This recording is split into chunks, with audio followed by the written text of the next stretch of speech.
the accused found innocent until he pleads guilty or until he is proven guilty.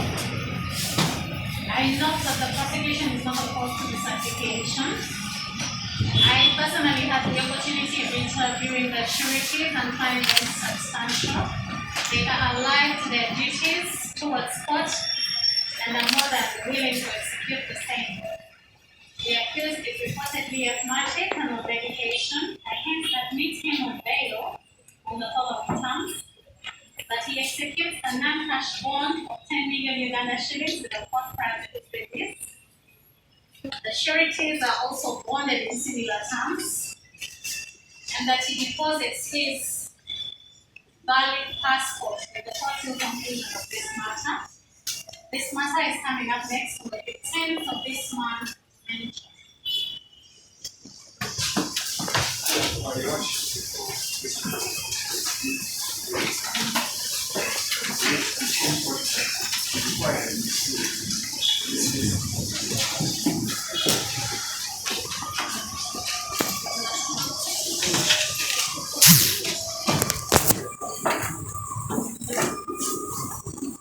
So there will be a hearing. Have you exchanged documents? Worship, we are ready.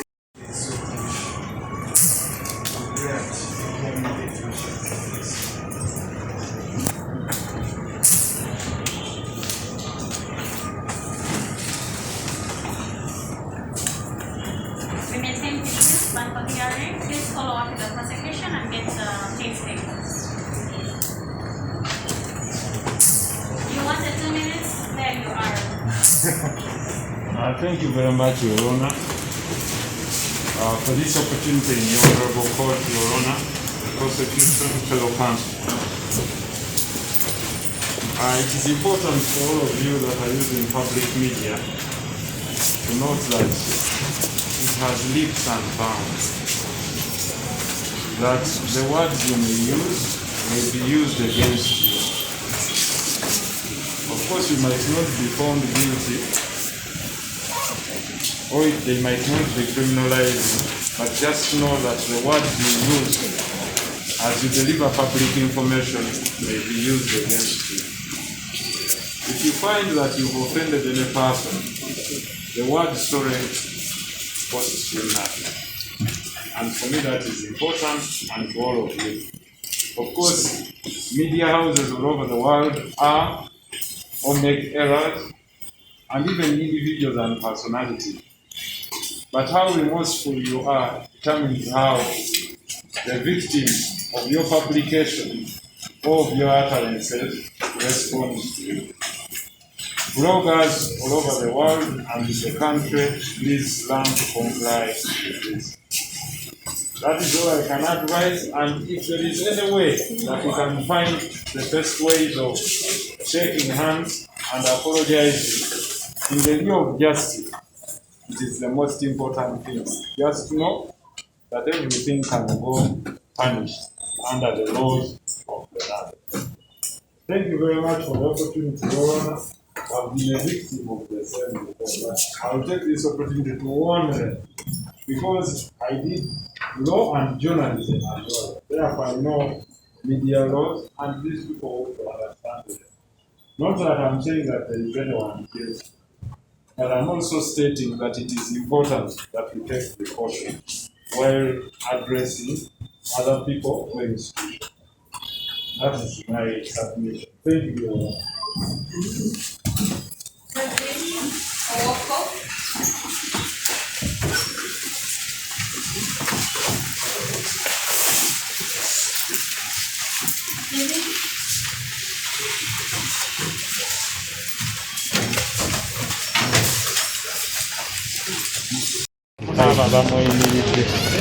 So tulina essuubi nti bijja kutambula bulungi, naye nze ngezaako nnyo okubakubiriza nti neisima nga banne nabagamba, please tone down, kubanga ebyokwewuba mu makooti buli kaseera tebijja kutuyamba fenna.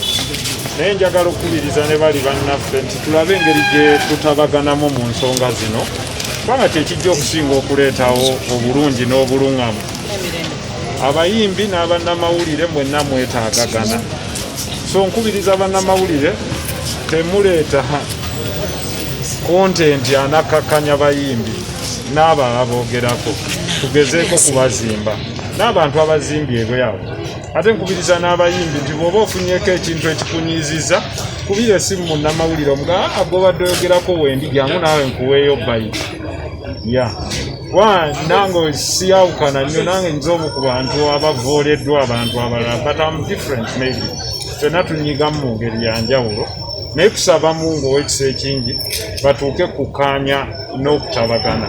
Tusabira ne bannaffe abakyaliyo nti bwe banaavaayo bakole buli kisoboka wabeewo okukkaanya. Okwewuba mu makooti olw'emisango egifaananako bwe giti si kye kiyinza okuzimba indasitule yaabwe wamu n'eggwanga. So twebaza olw'omukisa ogutuweebeddwa olwaleero okubanga client yaffe yeeyimiriddwa oba applicant mwami tusuubira n'abalala tubasabira nga 15 babeere nga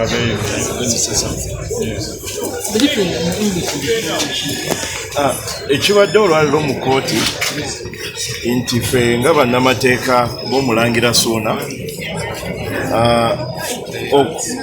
Isma bw'akoze okusaba kwe okweyimirira nga awolerezebwa ow'ekitiibwa muganda waffe Honorable Nsereko, tukaanyiza ne Honorable Nsereko ne kooti nti Isma yeeyimirirwe kwabo abamuyimirira ababaddewo mu kooti, era nga tusuubira nti ne bano abalala abakyaliyo mu kkomera nabo bwe banaaba baweereddwa omukisa okusaba okweyimirirwa tetujja kukiwakanya, kubanga tulina okukkiriza nti bayize kye bayize bakiyize. Ate n'abantu mwenna nga public bannamawulire mwenna mutegedde nti okwogera ku muntu ebintu by'otalinaako bujulizi mu Luganda Katambijjo ng'ali mu kkomera wano ku kooti n'alaga nti yeetonze amenyese era muwombeefu, era n'alaga nti mwetegefute butaddamu kukola nsobi yonna, era yetwamulidde mu katambi ako ng'akubiriza ababuloga banne nti bagoberera amateeka mu nsonga zonna ze baba boogerako nga boogera ku bantu. Ekyo ekituleetedde naffe okulowooza nti oba oli ategedde ensobi ye ne tusaba kooti nti temuzaayo ku limande naye mukkiriza eyeemirirwe awoze ng'ava bweru.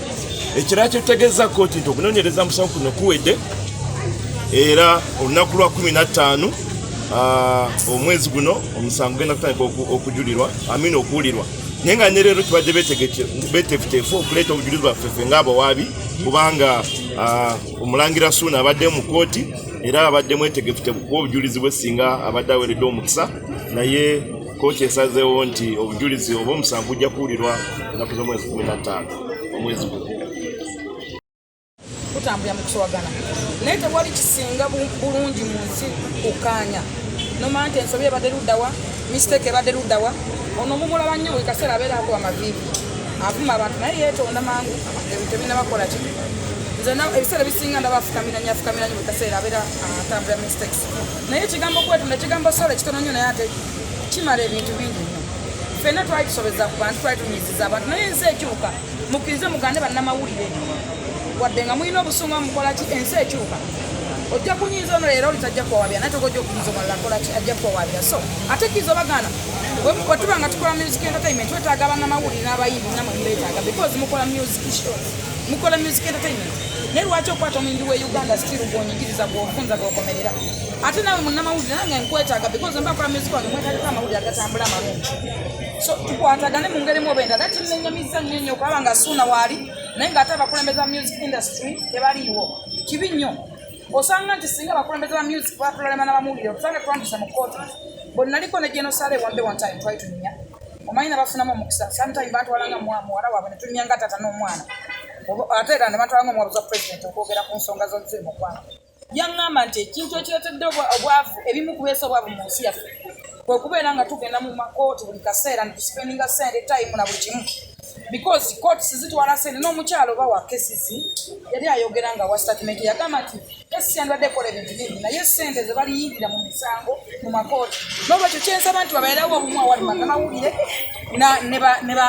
n'abayimbi. Entertainment shows zitambule n'abayimbi era nga tulina okutambula. naye nga tukize tugaana n'ensobi zikolebwa Ssuuna naye muntu ng'omuntu Ssuuna tali wano okulaba Kaizi nti ali luzira nti oba ali kitalya si kye kigendererwa kya Ssuuna naye alumwa naye muntu ng'omuntu twogera ebigambo bingi ebinyigiriza obulamu bw'abantu abamu bavudde ne mu bulamu bw'ensi ffena tubyogera ate tubikola n'ekigambo solo oba okugana n'olaba munno tuyitira oluusi mu kwogera si mu bubi mungeremu wenda mwenna mumanyi Kaizi sigenda musabya musango kubanga kyebaliko essaawa ya leero kyekikyasinza okuba obubi enyo teyagalizanga munno okkomera eyo entana y'okunsi era nnyo lwa nnyo okulaba nga Makko omukulembeze annuma okuba nga taliiwo essaawa ya leero naye baganda bange tugendera ebigambo betwogera abamu mujja ne mutujjamu amawulire nze waliwo omwana anjako amawulire ate n'alumba Labadaba n'ayogera byesoogedde Labadaba n'akola musajja watoola obusungu n'ayogera ate n'akomayo wange the same time nange n'anjako amawulire nga ndaga ate Labadaba byayogera nze nasanyuka nnyo by'okufumbirwa twabaddewo ebbanga ddene ate abaakumye ebisobekkiye naye ono yanjako amawulire n'ayogera birala n'alumba Labadaba n'addamu birala ate n'akomawo ewange Labadaba akuvumye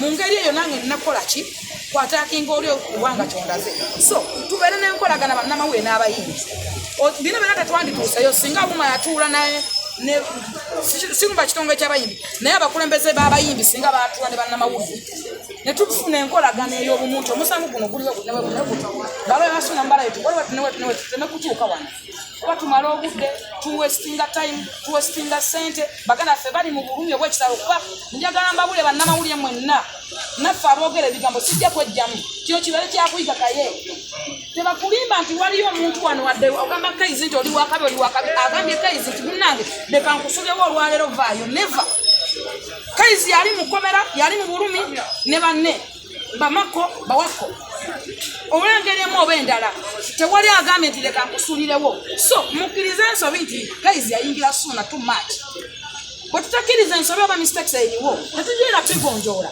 mwenna mwali mulaba akatambi nagwe bavuma naye muntu alina abazadde n'abaana tuyingira nnyo bannaffe tuyingira abaana baabwe bazadde baabwe ne famire zaabwe zitabiri namu baganda bange bw'obanga kweyingira wayingira nono nja kukusanga kugambe nakuyingira mugande webitwe bimweti tubimale kubanga abamu batambulira mu badi abayimbi bamu batambulira mu badi abamu batambulira nakola akabadi ke nga ayagala kayisawo oba oluyimbo bakisho bakiro naye tukiriza tugaane waliwo omuntu gw'oyingira n'obeera too much tulekerawo okuyingira abantu ekiri too much ndowooza yange jeno nkwebaziza omaze kinkwasizza omukulu ono nze ono erooya wa Ssuuna neyo ono namulabako wali Ssuuna ng'aleeta omusango kyembadde nkusaba ngambira muganda wange nze omu ku bantu basinga okwagala Ssuuna era kyenjagala omwebaza namukubirako nga njogedde n'omukungu omu Bakaizi gye bakolera naŋŋamba nti Wisdom ngenda kujja okwogera n'abo abantu kubanga nkuwa respect yes naye kyembadde nsaba ssebo ntegedde nti nga 15 mwagala mujje muwoze omusango mbadde njagala kusaba looya eno bizinesi gye tukola tutambulira mu showbiz business Kenya ne Tanzania ne Rwanda lwaki abayimbi baayo bajje Uganda buli naku nkulu Easter wabajje Uganda kubanga waabwe tewanyuma otegedde yes nze nsuubira mbadde nsaba ngambire muganda wange nti tetwetonze nze nyina kintu kye nayogedde namusabye namugambye nti muganda